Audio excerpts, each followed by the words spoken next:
მოგესალმებით ჩემო ძვირფასო მაყურებლებო.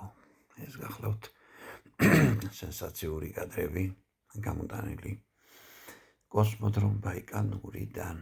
კოსმოდრომ ბაიკანური გახლავთ ეგრეთ წოდებული ზატო და იქ შესვლა მხოლოდ საშვებითაა შესაძლებელი. საშვებს კი ქართველებზე და უკრაინელებზე არ იძლევიან. თქვენ ახლა კადრში ხედავთ საავტოსატრანსპორტო საშუალებას, რომლის დანიშნულება ზუსტი სამწუხაროდ ჩემთვის უცნობია. მე არ ვიცი რა გადაგქონდათ ამ ტექნიკით. ეს გახლავთ მუზეუმი, მოწყობილი ხიაცის ქვეშ საბჭოთა კავშირისა და რუსეთის კოსმოსის ისტორია. მას ქვია ალეია პამიჯი, ანუ მეხსიერების ასე ვთქვათ სკვერი. აი აქ წარმოდგენილია თითქმის ყველა ის კოსმოსური ნაკეტობა, რომელიც საბჭოთა კავშირის დროს და შემდეგ გააგრძელა რუსეთის ფედერაციამ, გააგზავნილა კოსმოსში. ნაკეთობები შერეული სახეობისაა, გახლავთ სუფთა მშვიდობიანი კოსმოსისთვის, გახლავთ ასევე ორმაგი დანიშნულების, ანუ მშვიდობიანი კოსმოსი პლუს სამხედრო დანიშნულება და გახლავთ მკაცრად სამხედრო დანიშნულების. ეხლა კადრში იყო რაკეტა ზენიტი, რომლის გაშვება ხდებოდა ერთ-ერთი სასტარტო მოედნიდან. დიახ, მას ერქვა ზენიტი. ჩემო ბატონო, 250-ზე მეტი სასტარტო მოედანი იყო აი ამ ქალაქის გარშემო განლაგებული, საიდანაც ხდებოდა ეგრეთ წოდებული სტარტი, ანუ ამ რაკეტების გაშვება. თქვენ ახლა კადრში ხედავთ კოსმოსურ ნაკეთობას კოსმოსისთვის. ეს გახლავთ ალმაზი ეგრეთ წოდებული და ის მისი დანიშნულება სავარაუდოდ ეს იყო კაფსულა, სადაც კოსმონავტები ცხოვრობდნენ საერთაშორისო ორბიტალურ სადგურებზე. სამწუხაროდ ძალიან ცოტა ინფორმაცია ამაზე განთავსებული. მე იქ წავაწყდი შემქმნელის გვარებსაც, მაგალითად აკადემიკოსი ჩელამი და სხვები. შემდეგ მოდის სხვა რაკეტები, რომელიც კოსმოდრომ ბაიკანურიდან იქნა გაშვებული. მაგრამ მე შემიძლია გითხრათ, რომ აქ არ არის საბჭოთა კავშირის კოსმოსის ბოლო მიღწევა. ეს გახლავთ კომპლექსი ენერგია, რომელსაც გახავდა პილოტირებული ხომალდი კოსმოსში. ახლა ეს გახლავთ ის ალმაზი, რომელშიც სავარაუდოდ ისხდნენ ხოლმე ადამიანები. ილუმინატორს ხედავთ და ამით დავასკვენი მისი დანიშნულება რა იყო აქ უბრალოდ შემქმნელი, რომელიც შეიქმნა და ასეთი დასახელება ალმაზი, ეგ არის სულ ალია-ბალია. ხო, ილუმინატორი გითხარით ერთი მეორე. კოსმოდრომ ბაიკანური გახლავთ საბჭოთა კავშირის რუკაზე არ მყოფი დასახლება. მას ერქვა ლენინსკი. მე პირველად აი ამ ქალაქში მოვხვდი 1984 წელს. ჩემი ძმა ცხოვრობდა ამ ქალაქში. ამ ქალაქში ცხოვრების შესაძლებლობას იძლეოდა მხოლოდ ბიჭები აქ ხდებოდნენ არმიაში სამსახუროდ და ისინი აშენებდნენ აი ამ რაკეტის გასაშვებ მოედნებს, სასტარტო მოედნებს და ხშირად საცხოვრებელ კორპუსებსაც. აი, რასაც აი ამ ქალაქში ხედავთ ეხლა გარშემო, ხო? ყველაფერი არის ეგრეთ წოდებული სამხედრო მშენებლების მიერ აშენებული. აქ საერთოდ სამოქალაქო ორგანიზაცია თითქმის არ გახლდათ არანაირი ვაჭრობად სამხედრო იყო, პურის ქარხანაც სამხედრო ნაწილი იყო და წყალკანალი, რომელშიც მე მსახურე, ასევე გახლდათ სამხედრო დანიშნულების სამხედრო ნაწილი. სხვადასხვა სახის რაკეტებია, თქვენ მათ ხედავთ, სამწუხაროდ ინფორმაცია მაქვს მწირი ამ რაკეტების დანიშნულების შესახებ, გარდა იმისა, რაც მოგახსენეთ, და იგიჩვენებთ სამხედრო ჰოსპიტალს, რომლის მიმდებარედ გახლავთ ეს მუზეუმი მოწყობილი.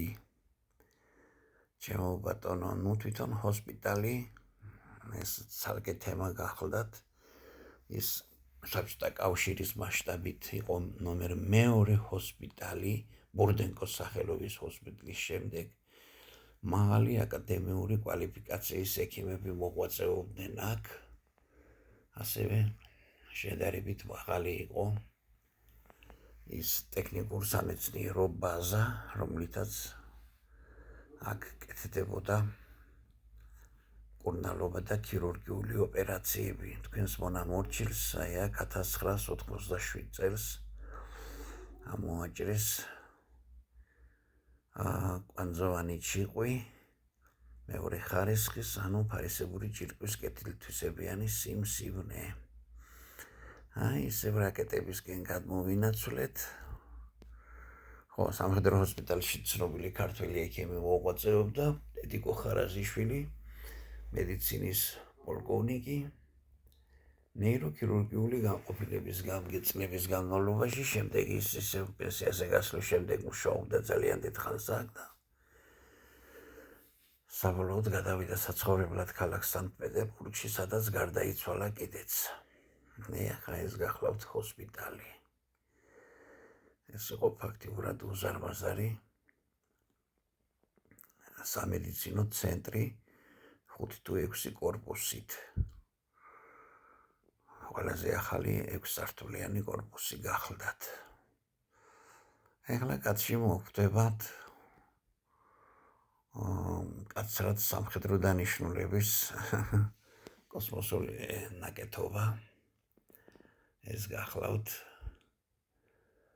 საკონტინენტაშორისო ბალისტიკური რაკეტა, თქვენ მას ახლა უყურებთ კადრში. მას ქვია სატანა. ამ საკონტინენტაშორისო რაკეტას შეეძლო და შეუძლია დღესაც ის დგას რუსეთის არმიის შეიარაღებაში ატომური ქობინის გადატანა. ერთადერთი რაც მე ზუსტად არ ვიცი, ეს არის ეს მანქანა მისი მხოლოდ ტრანსპორტირებისთვის არის საჭირო, თუ ის მობილურია და მას აი ამ რაკეტის გაშვება შეუძლია ავტომობილიდან თუ არა. სამწუხაროდ ეს მონაცემები ჩემთვის ცნობილი არ არის. ისე კოსმოდრომ ბაიკალურზე გახლდათ ასევე წარმოდგენილი ეგრეთ წოდებული რაკეტშიკები, მათი ჰქონდათ შახტები და აი ესეთი რაკეტები იდგა მორიგეობაზე. იქ დამსახურმა ადამიანმა მომიყვა, რომ 10-15 სართულის სიმაღლის შენობის დაახლოებით სიღრმე ჰქონდა ამ შახტას და იყო სპეციალური ლიფტი, რითაც იქ ჩადიოდნენ. შახტაში იყო მუდმივად ერთი და იგივე ტემპერატურა და იქიდან მოხსნილი გამათბობელი მე მქონდა ბედნიერება 90-იანი წლების დასაწყისში მქონოდა სახლში. ეს იყო ჩემთვის ასევე ფანტასტიკის სფერო. აღმოჩნდა, რომ ზეთიანი რადიატორები, რომელიც მუშაობდა ელექტროენერგიაზე და შიგნით ესხა ზეთი საბჭოთა კავშირში,